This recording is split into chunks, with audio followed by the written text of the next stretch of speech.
Bonsoir à tous, c'est jeudi, Mon des Arts, c'est parti, on pourrait presque dire mon temps des arts, jeu de mots un petit peu facile parce qu'on va parler argent ce soir et surtout argent public, figurez-vous, argent du contribuable comme on dit, 370 000 euros, c'est la coquette somme déboursée par le Parlement bruxellois pour acquérir une statue en bronze du chat de Philippe Gueluc, une dépense publique qui en a hérité plus d'une. Et pourtant, elle est loin d'être la seule œuvre d'art achetée avec de l'argent public. Un projet, par exemple, de sculpture, on va en parler, de locomotive en forme de baleine, signé François Scheuten, devrait bientôt voir le jour à Schaerbeek. La région y participe à 80%. On va développer le sujet. Alors, pour bon nombre d'artistes, il s'agit là de cadeaux, entre guillemets, faits par les pouvoirs publics à des artistes installés et qui se font au détriment de créateurs peut-être moins connus ou de créateurs émergents. Ça soulève aussi d'autres questions, comme par exemple qui choisit réellement ses achats, sous quels critères, à quel prix, quels liens entretiennent ces artistes connus avec le monde politique. On va parler de tout ça, on a du pain sur la planche ce soir. Maëlle Delaplanche, bonsoir. Ah bah du pain sur la planche, je voulais pas faire de jeu de mots, ce serait un peu trop lourd. David. Bienvenue Maëlle, vous êtes curatrice, organisatrice d'expo aussi, oui, et en même temps vous faites partie d'une commission. Vous pouvez nous expliquer en deux mots ce que c'est? Oui, alors c'est une commission des arts plastiques en Fédération Unie-Bruxelles et je suis mandatée dans cette commission en tant qu'experte à la diffusion. Et je suis aussi déléguée en fait, de cette commission en chambre de concertation. Donc c'est un organe où on discute des politiques culturelles notamment, de ces sujets-là. Vous aurez pas mal de choses à dire ce soir, notamment à Rachid Madran qui est là. Bonsoir Rachid. Bonsoir.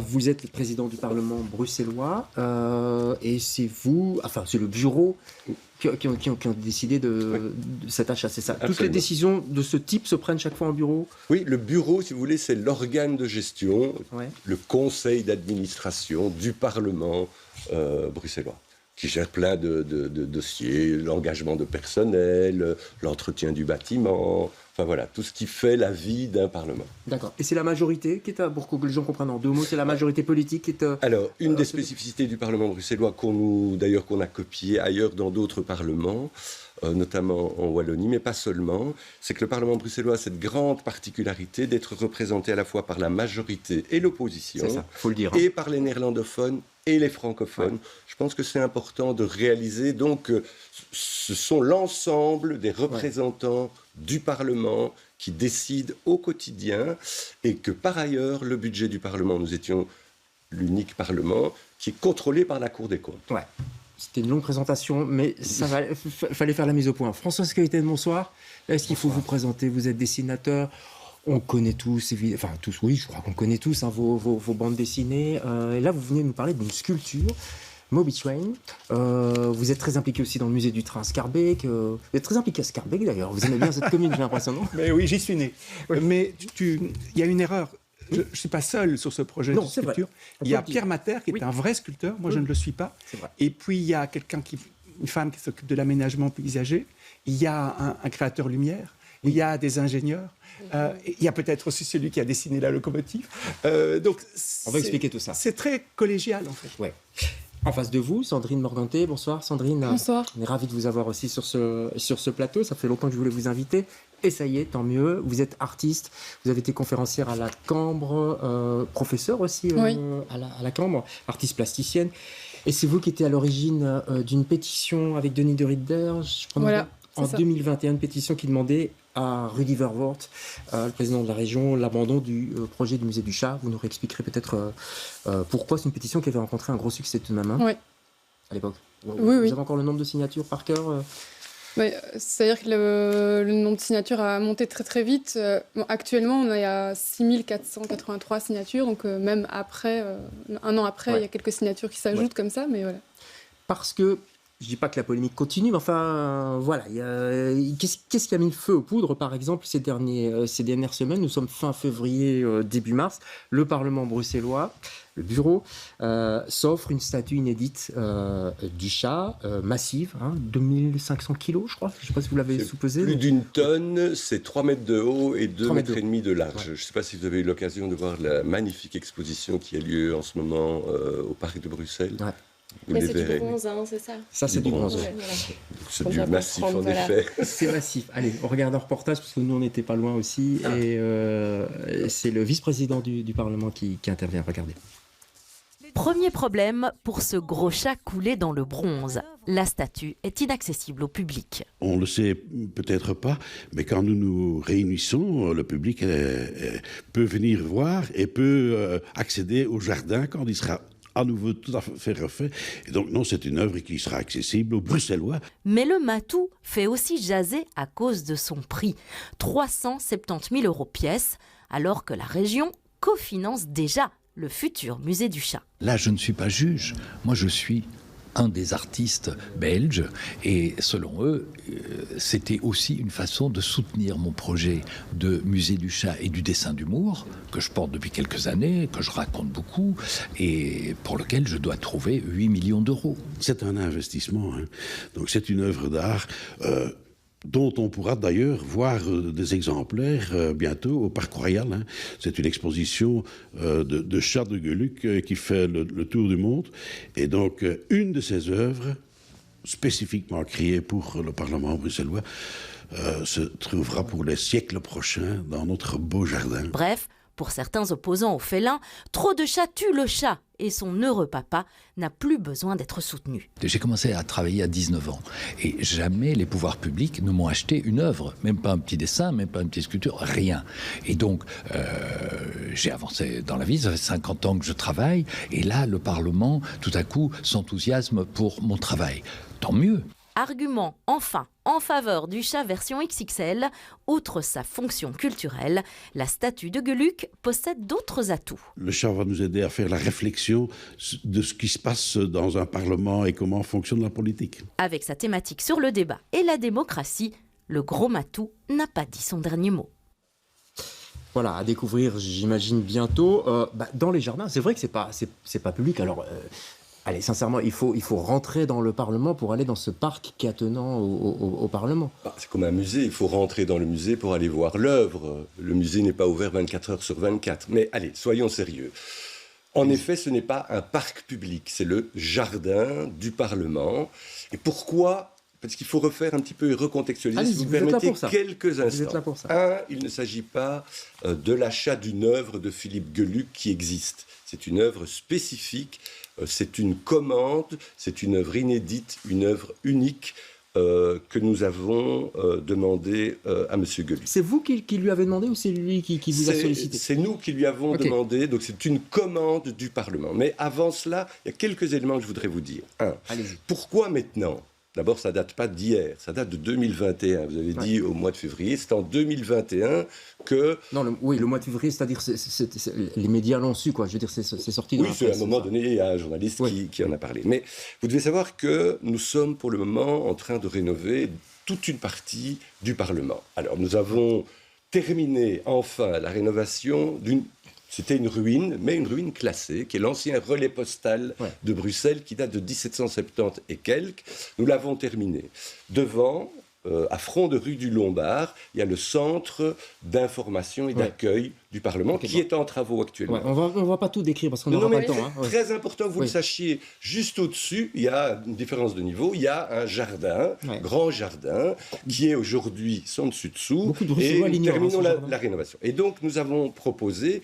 Comme ce qui a été fait en 1998, c'est-à-dire, quand on terminera ces grands travaux, on fera des œuvres d'art. À l'époque, on avait 11 artistes, en 98, on avait commandé 11 œuvres d'art. Donc, c'est pour marquer la fin des travaux, si vous voulez, de cette partie du Parlement, que nous avons souhaité commander une œuvre d'art. Avant ça, qu'est-ce que nous avons fait ? Nous avons lancé un concours. Nous avons demandé à la commission artistique du Parlement, plus à certains membres du bureau qui font partie de cette commission, de proposer... du Parlement, ce sont des artistes, ce sont des personnalités Non, ce ne sont pas des politiques, ce sont des gens du milieu de l'art, des directeurs, des gens de musées, des gens d'académie, donc etc. C'est ces personnes-là qui ont décidé de choisir Gueluc ou pas ? Non. Je vous explique le processus. Si vous me laissez juste terminer, sinon on ne comprendra pas. Et il y a tellement de choses erronées qui se disent qu'il est important à un moment donné de prendre quelques secondes. Oui, j'ai compris, mais... Si vous me posez la question, je voudrais répondre et je voudrais qu'on ne m'interrompe pas. Donc, comme cela a été fait en 98, qu'est-ce que nous avons fait ? Nous avons donc demandé des noms à cette commission et aux membres du bureau. 38 noms ont été proposés. Sur ces 38 noms, des artistes donc, 10 ont été retenus, sélectionnés par cette commission et par les membres du bureau. Sur ces 10, 5 ont décliné l'offre, ça ne les intéressait pas, le concours, et 5 ont proposé des projets. En tout cas, ils étaient intéressés. On a eu des avant-projets, ils ont eu un défraiement, les 5, et puis ils ont proposé au bureau leur avant-projet et ils n'ont pas convaincu. Et pourquoi ils n'ont pas convaincu? Ils n'ont pas convaincu, ni les membres de la commission artistique, ni les membres du bureau. Nous n'étions pas convaincus. Est-ce qu'il y a un PV?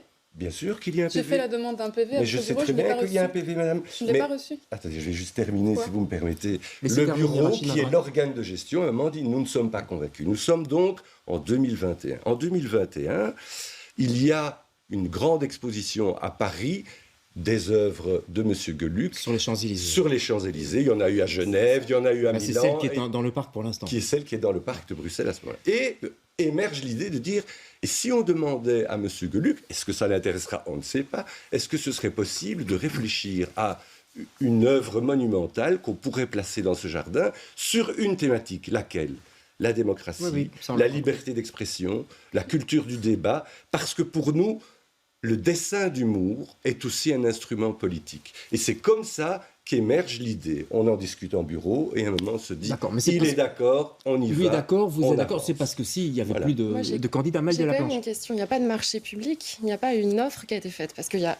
Où est-ce que ça a été diffusé? On a commandé une œuvre. Donc le Parlement peut commander des œuvres et c'est ce que nous avons fait. En soi, faire une offre sur un marché public, ça permet aussi d'obtenir plus d'artistes. 38 on a eu. Mais 38 c'est pas beaucoup. Hein. Moi je fais... non, je peux vous dire que énormément d'artistes auraient été intéressés par ça? C'est fort probable. Il y a des artistes de la fédération. Sur les 10 retenus, il y en a 5 qui ont refusé, qui ont décliné. Mais peut-être c'est quoi les critères? Quelles sont les conditions? Où est la transparence? Je peux vous donner les noms si ça vous intéresse. Je vous donnerai les noms à l'occasion. En tout cas, je trouve que c'est intéressant. C'est juste ça pose cette question aussi de tiens, sous quels critères on va décider d'un artiste en fait. François Skeuten, votre avis là-dessus? Sur le fonctionnement, sur cette histoire d'achat par le Parlement. Quel est votre point de vue? Écoutez, moi je pense qu'il y a des tas de procédures qui doivent exister. Il n'y en a pas une... Est-ce qu'on n'a pas brûlé des étapes Moi, je n'ai pas l'impression qu'ils ont brûlé les étapes, tout au contraire. Non, ce qui me semble intéressant, c'est de voir à quel moment les œuvres viennent enrichir les lieux. Pourquoi elles sont là? Vous avez justifié, il y avait l'idée quand même de répondre à certains critères, à un récit en fait. Ouais. Mais derrière ça, et ce qu'il faut dire aussi, c'est qu'il y a quand même... parce que Philippe Gueluc dit, moi je ne vais rien toucher pour ça, ça va être remis dans mon projet de musée du chat sur le Mont des Arts. Donc c'est ce musée auquel vous vous opposez depuis longtemps. Quel est votre sentiment par rapport à cette décision du Parlement? Est-ce que... que c'est une subvention supplémentaire. Une subvention supplémentaire pour ce musée. Et ça vous choque? À partir du moment où il y a eu une opposition très forte à ce musée, je trouve que ça ressemble un peu à une forme de mépris par rapport à l'opposition, aux personnes qui se sont opposées. Si on continue encore à supporter ce musée, alors que tant de gens s'en sont... Et il y a aussi une subvention supplémentaire, il y a aussi l'exposition dans la ville. J'imagine que Gueluc a reçu aussi de l'argent pour cette exposition en ville. C'est gratuit. Alors ça, pourquoi est-ce qu'il y a les logos de la ville Comme à Paris. Alors à Paris, justement, c'était entièrement autofinancé. Ouais. À Bruxelles, il l'a financé tout seul. Et pourquoi est-ce qu'il y a les logos de la ville alors? Parce que la ville donne et met à disposition et ne débourse rien du tout. Parc de Bruxelles, à ma connaissance. Ce que je trouve choquant en fait dans cette histoire, au-delà du personnage de Gueluc, du chat, etc., je pense que c'est le montant. C'est un montant qui est quand même énorme. Ce sont les prix du marché, nous dit Philippe Gueluc. Non, c'est le prix d'un marché spécifique par rapport à une cote d'un artiste qui effectivement a 35 années de carrière, je ne sais pas combien d'années de carrière il a, de 19 ans à maintenant, voilà. Et donc, ça pose... Parce que finalement, en fait, moi, c'est plus ce qui me gêne, c'est le montant, parce que c'est un montant qui pourrait aussi servir, en fait, ailleurs, autrement. Il y a d'autres dispositifs qui pourraient être mis en place, comme un prix. Par exemple, il y a un prix en Fédération Unie-Bruxelles, il pourrait y avoir un prix au Parlement bruxellois. Rachid Madran là-dessus. Il pourrait y avoir des commandes qui soient un appel drôle. Vous savez, il y a 25 ans, on a acheté une œuvre de 11 artistes. Et dans les 11, il y en avait un qui s'appelle Wim Delvoye. Il n'était pas encore très connu. À l'époque, on a mis à peu près 20 millions de francs belges. Tout le monde s'était crié au scandale. L'œuvre de Wim Delvoye... Elle était un peu choquante. Enfin, elle était un peu... Oui, plus que choquante. Et très bien. Oui, elle est très bien, magnifique. je suis d'accord. Elle est magnifique, Oui. elle est extrêmement réussie. 36 tableaux avec calligraphie arabe, avec des épluchures de pommes de terre. C'est une lettre d'amour. Non, mais attendez, c'est une lettre d'amour de Mohamed à Caroline. Scandale général. La Vlaamse Gemeenschapscommissie à l'époque refuse de la mettre et de l'installer dans ses bureaux ou dans ses salles. Et aujourd'hui, vous savez quoi? On l'a prêté à un musée aux Pays-Bas et tout le monde est très fier parce qu'il y a eu une rétrospective de Monsieur Delvoye. Et qu'est-ce que vous voulez dire par là? Ce que je veux dire par là, c'est que étonnamment, dans notre pays, vous savez que je suis d'une autre origine, même si je suis né ici. On n'aime pas ceux qui réussissent, c'est ça que vous voulez dire? J'ai toujours été frappé en Belgique par le fait que dès qu'un artiste a une certaine notoriété, est connu, on trouve ses œuvres trop chères, parfois moches. Il a tout de suite des détracteurs. C'est complètement différent dans d'autres pays, notamment dans le monde anglo-saxon. Ouais. Nous, ce qui nous intéressait, et je termine, chaque année, on reçoit des milliers d'enfants, des milliers d'élèves, des milliers d'écoles des quatre coins de Bruxelles, de Watermal-Boisfort, de Woluwe, de Molenbeek et d'Anderlecht. Le fait de leur amener un personnage qui est emblématique et qui incarne Bruxelles et qui va interroger ses enfants sur qu'est-ce que la démocratie. Vous savez, quand il y a eu ce qui s'est passé en France avec Charlie Hebdo. Non, mais juste, je termine. Mais moi, je parle de ça. Quand on a eu Charlie Hebdo, quand on a eu le dessinateur du Guilain Poston, à un moment donné, ces gens prennent des risques. Ils font ce sont des artistes qui interrogent la société. Et on s'est dit, cette œuvre dans ce jardin public, accessible à tout le monde, va interroger et nous aidera dans un parcours pédagogique, je l'espère, à faire réfléchir et à aider à réfléchir sur qu'est-ce que la démocratie. Sandrine Morganté, qu'est-ce qui vous dérange tant dans l'œuvre de Philippe Geluck, justement, et dans son projet de musée? Déjà, je suis étonnée qu'on fasse une comparaison entre Philippe Geluck et Wim Delvoye. Il me semble que c'est quand même un autre type d'engagement, mais bon, voilà... Mais il y avait une critique par rapport au prix, c'est ça que je voulais dire. Oui, je pense qu'on peut continuer à critiquer les prix parce qu'on peut avoir des œuvres de grande qualité qui apportent la même critique, qui apportent la même réflexion à moindre coût.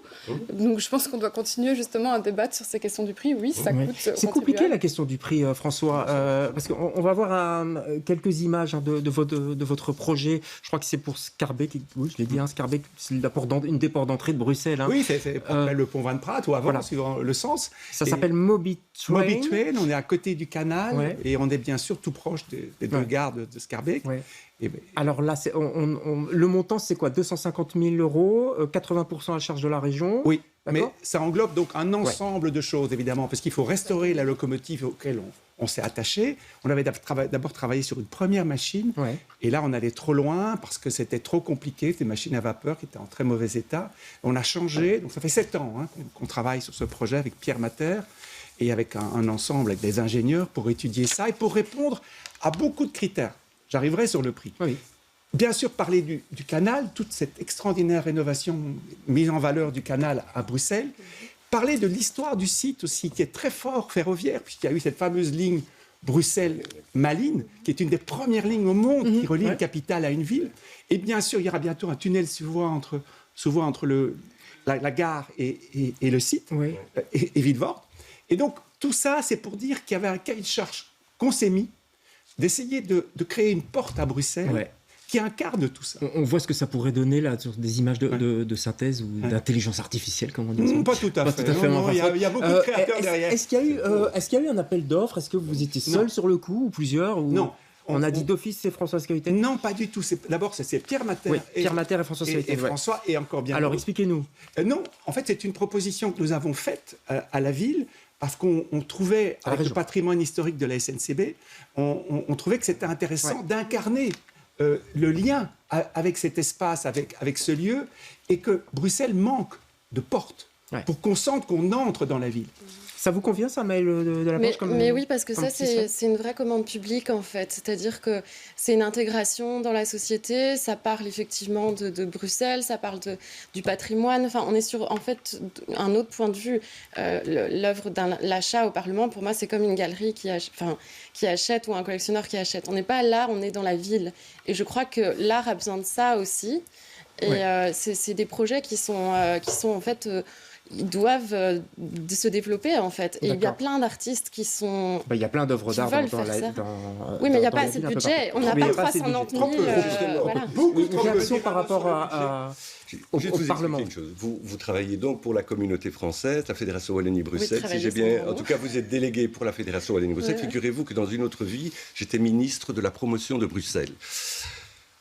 Pour les artistes émergents, on a amené au Palais de Tokyo à Paris, juste au moment des attentats, juste après. On devait redynamiser Bruxelles. On a amené 30 artistes émergents au Palais de Tokyo, payés sur les fonds du cabinet, donc les fonds de la communauté française, artistes émergents, art contemporain. Nous avons également fait la même chose pour la danse. À Berlin, nous avons amené des chorégraphes. C'était la scène contemporaine chorégraphique. Qu'est-ce que vous voulez dire en fait? Ce que je veux dire, c'est qu'on n'a pas attendu aujourd'hui pour aider les artistes émergents.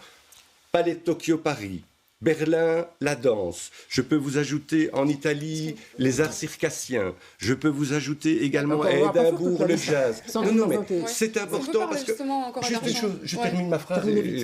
Ce que je ne voudrais pas qu'on laisse croire, c'est que oui, on a mis des moyens pour une œuvre. Nous voulions quelqu'un qui avait une notoriété et qui pouvait aborder cette thématique. Mais à côté de ça, on a mis les moyens qu'on a mis. Donc vous travaillez pour les artistes émergents. Aider les artistes émergents, c'est largement supérieur.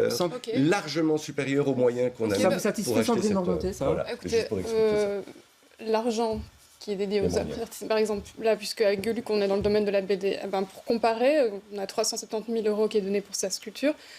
300 000 €, ça correspond au budget total annuel pour aider les artistes de la BD, pour contribuer à... De la Fédération Wallonie-Bruxelles, vous voulez dire voilà. De la ministre de la Culture. Vous imaginez quand même la mais ça, c'est la ministre de la Culture. C'est la proportion d'un côté 300 000 € pour tous les artistes de la BD. Vous avez raison, mais ça, vous devez vous adresser à la ministre de la Culture. Ce que je veux dire, je ne suis pas ministre de la Culture. On se dit qu'il soutient les artistes, qu'il soutient la création, mais 300 000 € pour les artistes de la BD annuellement, c'est rien du tout. Mais vous avez raison, c'est insuffisant, et il faut que la ministre de la Culture mette plus d'argent. Parce que BD, ça fait partie de l'ivraie. Vous avez raison, donc il faut vous adresser à la ministre de la Culture. Je conçois qu'il y a des projets qui se sont faits dans le passé. Et évidemment, c'est très bien. Il faut aussi diffuser plus les artistes belges émergents, ça c'est important. Mais par exemple, il n'y a pas de droit de monstration. Ça n'existe pas au fédéral. Il faut l'expliquer en alors, le droit de monstration, c'est quand on expose un artiste et il est rémunéré. C'est-à-dire que ce n'est pas en rapport avec l'achat d'une œuvre ou quoi que ce soit. C'est vraiment le droit de monstration. Ça n'existe pas actuellement. On est en train de le créer avec la Fédération des arts plastiques, mais c'est un long travail. Et ce que je veux dire, c'est que... le fédéral. Le fédéral. Oui, mais c'est ça. C'est pas ça aussi un des problèmes belges, c'est qu'on se renvoie chaque fois. Oui, mais la ministre de la Culture, elle est en Fédération Wallonie-Bruxelles. Si j'entends que 300 000 € c'est insuffisant pour tout le monde de la BD, vous avez raison. Et donc, il faut que la ministre de la Culture mette des moyens supplémentaires. Une réaction par rapport aux artistes émergents qui ne seraient pas assez soutenus. Qu'est-ce que vous en pensez, vous? J'ai présidé pendant 10 ans la commission d'aide aux auteurs de bande dessinée. Oui. Donc, j'étais particulièrement sensible à ça. C'est vrai qu'il manque de moyens, surtout que je vois que c'est de plus en plus difficile pour eux. C'est de plus en plus difficile. Ça n'empêche, on doit avoir plus d'œuvres dans la ville. Regardez Rome. Rome sans ses fontaines, sans ses sculptures, sans ses tableaux. Et c'est un cadeau qu'on fait. On n'en a pas assez, Toison d'Or, tout ça. Non, je trouve qu'il n'y en a pas assez. Et que Bruxelles a une richesse de créateurs extraordinaire qu'on ne voit pas assez. Et oui, il faut favoriser ça, il faut aider ça. Mais évidemment, il y a des projets avec différentes dimensions.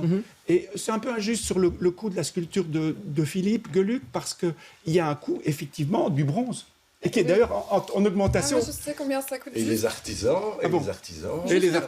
Alors, si vous parlez du bronze, juste le coût du bronze, ça revient à 9 500 € pour une statue de 1500. Une tonne et demie, ça revient à 9 500 €. Oui, mais les procédures, c'est toutes les procédures.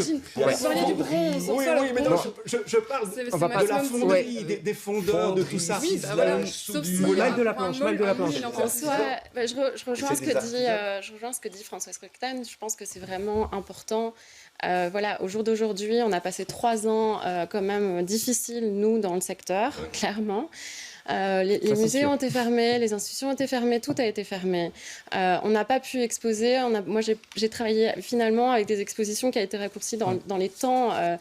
Vous voulez dire que les artistes sont dans le besoin. Mais oui, ils sont dans le besoin. L'année dernière, j'ai fait une exposition avec une artiste, Moni Wespi, dans le métro. C'était 4 mois. C'était 4 mois d'exposition.